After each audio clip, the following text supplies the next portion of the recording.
Hello value investors. In today's video I'm going to talk about CarGurus. So CarGurus released their first quarter 2020 results.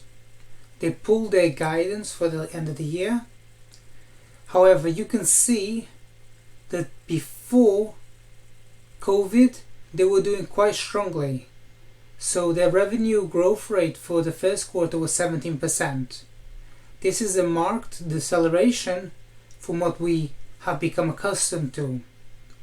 I should point out that I was previously quite bearish this company, but now I believe that at 2.8 billion market cap, it's not so clear cut which way this investment can go.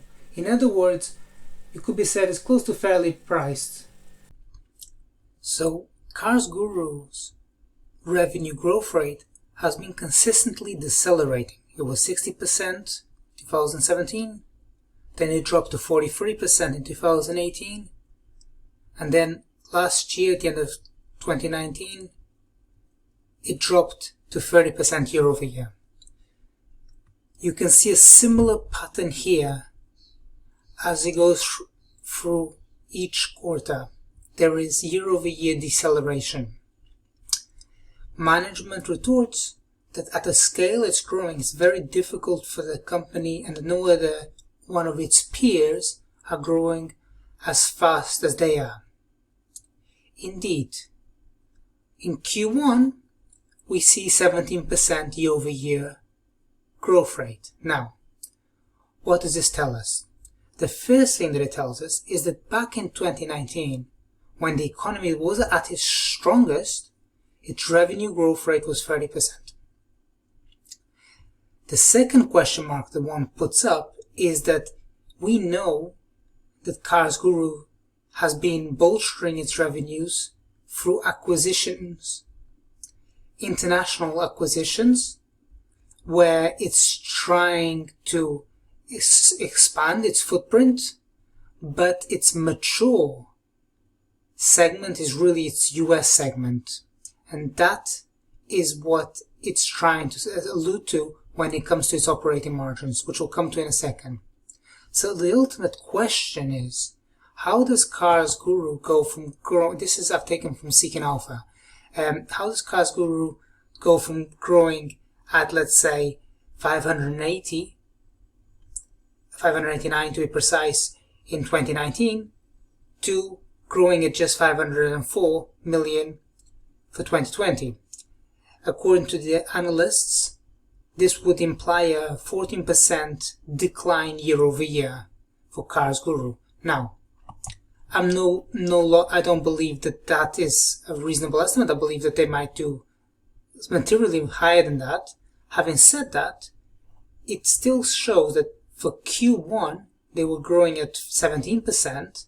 So for them to end the year either on the negative or maybe even, let's say that it's 20% higher than this figure. Let's put it, indeed, its revenue growth rate, its revenues at 600 million. At 600 million, that would still come out flat year over year, pretty much. It's kind of up 2% with 2019. But in any case, it's not really a high growth company.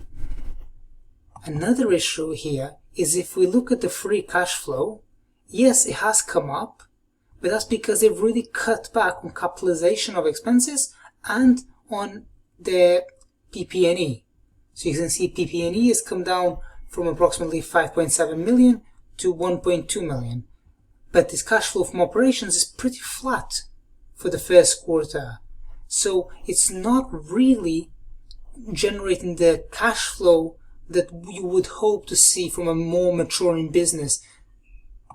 When I refer to a more mature business, I mean a business that is really growing its revenues below 20% year over year, as we can see in the case of CarGurus. Now, what I need to say is that they really are very aggressive with their acquisitions. You can see here I've just taken the SEC filing, and you can see here that although for Q1, as we have just discussed, cash flow from operations was 10 million, although it was just 10 million, they spent 21 million acquiring businesses elsewhere. So it's really what's happening, in my opinion, here is that they are very aggressive on the M&A front, and the cash is going out the business in on this line, and this supports subsequent growth periods here on this line.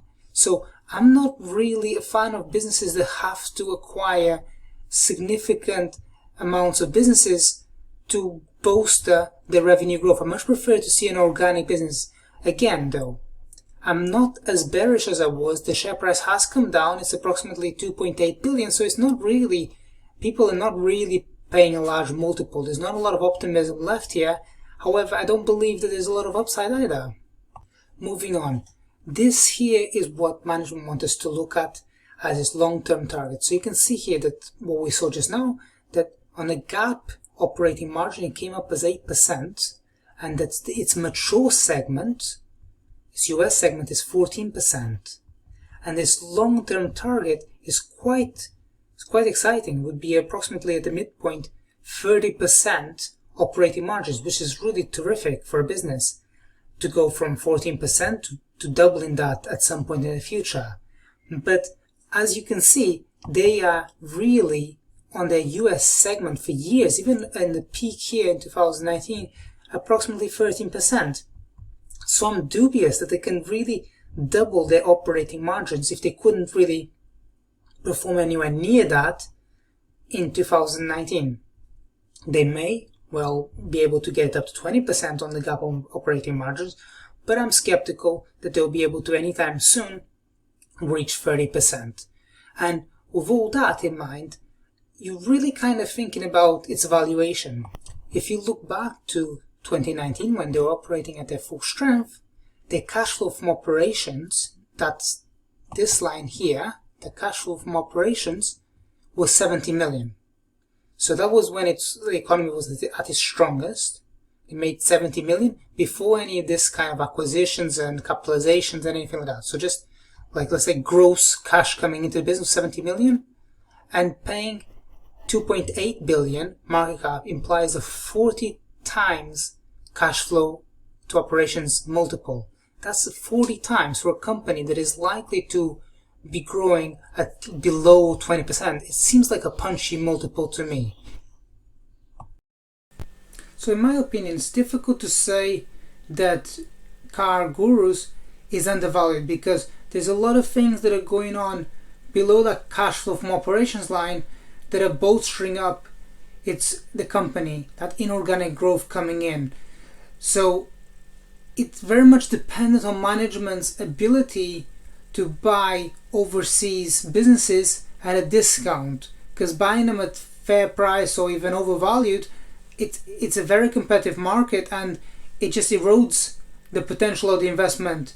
And if you have a global contraction as we're seeing right now, it's kind of difficult to get back up to growing at about 15% year over year. So I believe that there's already quite a significant amount of hope priced in, but on the other hand, it has fallen significantly over the last 3 months. So it's probably kind of reasonably priced. I believe that at close to 40 times cash flows, I think that it's kind of as good. There are better opportunities elsewhere.